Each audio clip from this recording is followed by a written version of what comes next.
दोस्तों, दुनिया में भूत प्रेत, चुड़ैल, जिन जिन्नात और साए ये सब मौजूद हैं। ये तो हर इंसान अब जानने और मानने लगा है।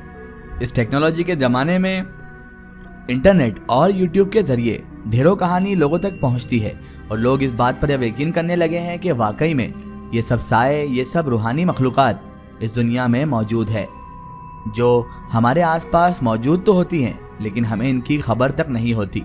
हाँ, कभी कभार इनका एहसास ज़रूर हो जाता है, जिससे हमें ये मालूम पड़ जाता है कि हाँ, जो कहानी किस्सों में बातें बताई जाती है कभी कभार वो सच भी होती हैं। हर दफ़ा कहानी मनगढ़ंत या फिर बनाई हुई नहीं होती। कभी कभी ये सच्ची घटनाएं भी होती हैं जिनसे कहानी का रूप बनकर ये हमारे सामने आती है। आज जो कहानी हम आपको सुनाने जा रहे हैं उसे सुनकर शायद आपको थोड़ा ताज्जुब ज़रूर होगा, आप थोड़ा सा हैरत ज़रूर करेंगे, लेकिन ये कहानी एक सच्ची घटना है, एक सच्ची कहानी जो एक शख्स के साथ हकीकत में गुजरी। मेरा नाम अभिलाष है। ये कहानी मेरे साथ घटी एक सच्ची घटना है। यहाँ पर मैं आपको बताता चलूँ कि आम लोगों की तरह मैं भी पहले भूत प्रेत, जिन जिन्नात इन सब चीज़ों पर भरोसा नहीं करता था और मैं यही कहता था कि ये सब मनगढ़ंत बातें हैं, मनगढ़ंत बनाई हुई कहानियाँ हैं, ना ही इनमें कोई सच्चाई है, ना ही इनके सुनाने वालों में कोई सच्चाई है। और यहाँ तक कि मैं भूत प्रेत इन सबको बहुत अनाप शनाप भी बोल दिया करता था। अगर कोई आकर मुझसे भूत प्रेत की बातें करता या फिर मुझे बताने की कोशिश करता कि भूत प्रेत होते हैं या मुझे समझाने की कोशिश करता, तो मैं उस पर उल्टा चढ़ दौड़ता था और उसे और उसके भूत को अनाप शनाप कहने लगता था और यही कहता था कि तुम लोग डरा करो इन सब चीज़ों से, मैं तो इन हवाई बातों से नहीं डरता और ये सब सिर्फ किस्से कहानियों में अच्छे लगते हैं, असली जीवन में इनका कोई वजूद नहीं है। और मैंने फिर जिंदगी में जो देखा और मैंने जो अनुभव किया, जो एहसास किया, उसके बाद मुझे यकीन हो गया कि वाकई में इस दुनिया में भूत, चुड़ैल, जिन जिन्नात इन सब का भी वजूद है। बात उस समय की है जब हाल ही में कोरोना वायरस के कारण पूरे भारत भर में लॉकडाउन किया गया था। उसी लॉकडाउन में मेरे साथ ये घटना घटी थी जो अभी भी मैं आपको बताने जा रहा हूँ। लॉकडाउन 4। लॉकडाउन में आप सभी जानते हैं कि इंसान घर में रह रहकर उब चुका था और घर के अलावा हमारे पास सिर्फ एकमात्र छत ही थी जहाँ पर जाकर हम अपना थोड़ा मूड फ्रेश कर सकते थे। बड़ी अजीब सी और छोटी जिंदगी हो चुकी थी हर इंसान की लॉकडाउन में। लॉकडाउन में इंसान को सिर्फ घर, घर से छत, छत से घर और घर में अपना रूम, इसके अलावा और कुछ नहीं दिख रहा था। हम तो फिर भी भगवान की कृपा से अच्छे खा पी रहे थे, लेकिन लॉकडाउन में कई लोग भूखमरी के कारण भी इस दुनिया से चले गए। बहुत दुख होता है इन सब चीज़ों के बारे में सुनकर, लेकिन उस वक्त सभी के हालात ऐसे थे कि कोई एक दूसरे से मिलने में भी डर रहा था। बहरहाल लॉकडाउन 4 की बात है। मैं शाम को करीबन 8 बजे अपने घर की छत पर वॉकिंग कर रहा था। तभी कुछ तकरीबन 5 मिनट बाद छत के दूसरे भाग से किसी के खड़खड़ाने की आवाज़ आई। मैं उस साइड देखने के लिए गया कि आखिर आवाज़ किस चीज़ की है, क्योंकि एकदम से किसी आवाज़ के आने पर इंसान उस तरफ विचलित हो जाता है और उसकी तरफ बढ़ने लगता है देखने के लिए कि आखिर उस तरफ है क्या और ये आवाज़ किस चीज़ की है। क्योंकि छत पर मेरे अलावा और कोई भी नहीं था। उसी दौरान मेरी नज़र चैनल की डिश पर पड़ी। आपने भी देखा होगा कि एक छतरी नुमा, एक लोहे की चीज़ जिसे हम डिश भी कहते हैं, वो छत पर लगी होती है। तो मेरी नज़र चैनल की डिश पर ही पड़ी जो छत के दूसरे भाग में थी। मुझे लगा कि शायद कोई चूहा होगा जो इस डिश को हिलाकर चला गया होगा और हो सकता है वह खड़खड़ाहट की आवाज़ इसी की हो। मुझे लगा कि चूहा है तो मैंने इस पर ज़्यादा ध्यान नहीं दिया और मैंने उसे नज़रअंदाज कर दिया। कुछ देर बाद फिर से वही आवाज़ आई। मैं छत पर ही टहल रहा था उस वक्त भी। मैंने तुरंत वहां जाकर देखा तो मैं स्तब्ध रह गया, क्योंकि जो चैनल की डिश पहले जिस जगह पे थी उस जगह से 5 फीट दूर चली गई थी। अब तो मैं हैरान हो गया, मैं परेशान भी हो गया। मेरी समझ में कुछ नहीं आ रहा था आखिर ये हुआ तो कैसे हुआ। आखिर 5 फीट पहले ये डिश पड़ी हुई थी, अब वहां पर 5 फीट बाद कैसे हो गई, 5 फीट दूर अपने आप कैसे चले गई, क्या इसके पाँव निकल आए हैं।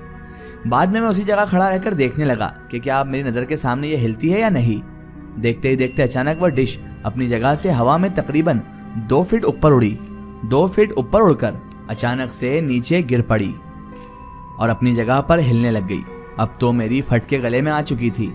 मैं यही सोचने लगा आखिर ये क्या हुआ, कोई डिश अपने आप हवा में उड़कर नीचे गिर रही है। तभी ये डिश 5 फीट दूर भी मुझे मिली थी। ये देखकर मेरे तो होश ही उड़ गए। मेरी जो है हलक सूखने लगी और मेरी आंखों को यकीन नहीं हो रहा था कि मेरे सामने, मेरे ही घर की छत पर ये सब कांड हो रहे हैं। मैंने तुरंत ही उस चैनल की डिश के मालिक को फ़ोन किया और उन्हें छत पर बुला के सारी बातें बताई। पहले तो मेरी बात सुनकर उन्होंने यकीन ही नहीं किया और मुझ पर हंसने लगा। बोलने लगा, बाबूजी आप भी इस डिजिटल जमाने में ऐसी बातें कर रहे हो, और अभी तक हमने ये सुना था पेड़ों में भूत होते हैं, घरों में भूत होते हैं, अब आप हमारी डिश में ही भूत बता रहे हैं। कमाल करते हैं आप भी, अच्छा मजाक करते हैं। मैंने उससे कहा, बेवकूफ़ आदमी, मैं मजाक नहीं कर रहा, मैंने अपनी आंखों से देखा है, लेकिन तुम्हें मेरी बात पर यकीन नहीं होगा, इसलिए अब तुम थोड़ी देर यहीं पर प्रतीक्षा करो, यहीं पर रुको, फिर देखो तुम्हारी आंखों के सामने जब ये होगा ना, तब तुम्हारी भी जो फटके गले में आएगी, तब तुम्हें पता चलेगा कि मैं सच बोल रहा हूँ या झूठ, और तुम्हारी हंसी तब मुझे हंस के दिखाना। लेकिन जब ये हादसा फिर से उसकी नज़र के सामने हुआ तो उसके भी होश उड़ गए। वो तो थर थर कांपने लगा। मैं तो फिर भी हिम्मत बांधकर जो है वहाँ पर खड़ा भी रहा था। वो तो वहाँ से भागने लगा और कहने लगा कि बाबूजी यहाँ पर तो कुछ मौजूद है, मुझे जाने दो यहाँ से, मैं तो अपनी डिश भी नहीं निकाल रहा और आप ही इस समस्या से निपटिए। और इस तरह डिश वाला तो वहाँ से भाग गया और उसने पीछे मुड़कर भी ना देखा कि मैं किस हालत में हूँ या फिर मैं किस वजह से परेशान हूँ। मैं उस बेवकूफ़ को क्या समझा था कि अगर मुझे इसका निराकरण मालूम होता तो मैं तुझे थोड़ी ना बुलाता, मैं खुद ही कर लेता। बहरहाल कुछ देर में आसपास के लोगों में यह खबर आग की तरह फैलने लगी। लोगों को लगा कि शायद कोई भूत प्रेत होगा जो ये सब कर रहा होगा। फिर हम सब ने उस डिश को रस्सी से बांध दिया। रस्सी से बांधने का सबब ये था ताकि वो डिश उड़ के इधर उधर किसी को लग ना जाए, क्योंकि वो डिश बार बार हवा में उड़कर नीचे गिर रही थी और अगर छत से किसी के ऊपर गिरती तो शायद किसी को चोट लगती या किसी की जान भी जा सकती थी। और हमने फैसला किया कि डिश को बांध दिया जाए और इसे अब कल सुबह ही खोला जाएगा और इस डिश को यहाँ से निकाल कर हम फेंक देंगे। हमने डिश को बांध दिया और उसके बाद सब लोग नॉर्मल हो गए और अपने अपने घर चले गए, लेकिन लोगों की नजरें अभी भी हमारी छत पर ही थी। वो यही सोच रहे थे कि हो ना हो इस छत पर कुछ है या तो फिर डिश में कुछ है, और डिश में कैसे हो सकता, डिश तो कंपनी से आई थी, लेकिन छत में ही कुछ लगता है गड़बड़ है। ऐसी बातें, अफवाहें लोगों के बीच अब टॉपिक बन चुकी थी। बहरहाल सब सो रहे थे। उस रात तकरीबन 1:45 बजे जब हम सब सो रहे थे तभी मुझे छत पर किसी के घूमने की आवाज़ सुनाई दी। क्योंकि मेरा घर टॉप फ्लोर पे था, इसलिए जब भी छत पर कुछ भी होता तो सबसे पहले मुझे ही सुनाई देता। मैंने अपने घर वालों को जगाया और बताया कि छत पर कोई है जो घूम रहा है। उस रात हम सब हिम्मत करके छत पर गए ये देखने के लिए कि आखिर ऊपर है कौन। हमने ऊपर जाकर देखा तो ऊपर कोई भी नहीं था, लेकिन छत पर किसी के पैरों के निशान थे, वो भी आम पैरों के निशान से कई ज्यादा बड़े थे। हम डिश को देखने के लिए गए तो डिश पूरे छत पर कहीं भी मौजूद नहीं थी। हमें लगा कि कोई किसी के उस डिश को फेंक दिया होगा, लेकिन पैरों के निशान ने हम सबको काफी डरा दिया था, क्योंकि आज तक हमने ऐसे निशान पहले कभी नहीं देखे थे। रात काफी होने के कारण हम सब ने मिलकर डिसाइड किया कि अब जो भी करना है वो हम कल सुबह ही करेंगे, और हम अपने घर चले गए। उस रात को मुझे नींद भी नहीं आ रही थी। मेरे मन में केवल एक ही चीज चल रही थी कि कहीं हमारे छत पर कोई भूत प्रेत का साया तो नहीं है ना। दूसरे दिन सुबह जब हम सभी छत पर देखने के लिए गए तो देखा कि वो डिश जो कल रात को छत से गायब हो गई थी, वो डिश आज उसी जगह पर वापस आ गई है। तभी सबने डिसाइड किया कि उस डिश को तोड़ने के बाद ही उसे नष्ट कर देंगे ताकि बाद में कोई परेशानी ना हो। जब उस डिश को तोड़ रहे थे तब उसके अंदर से काले काले रंग का कुछ पदार्थ बाहर निकल रहा था जो बहुत ही बुरी बास मार रहा था। उस डिश को तोड़कर उसे एक खुली जगह पर ले जाकर जला दिया गया। तब से लेकर अभी तक कोई आवाज या फिर किसी के होने का एहसास हमें हरगिज ना हुआ। दोस्तों, अगर आप भी अपनी जिंदगी की कोई सच्ची कहानी या सच्ची घटना हमारे चैनल से शेयर करवाना चाहते हैं और आप चाहते हैं कि आपकी स्टोरी भी माय स्टोरी बुक चैनल से शेयर हो, तो आप हमें हमारे फेसबुक पेज पर कांटेक्ट कर सकते हैं और अपनी स्टोरी वहां पर हमें बता सकते हैं।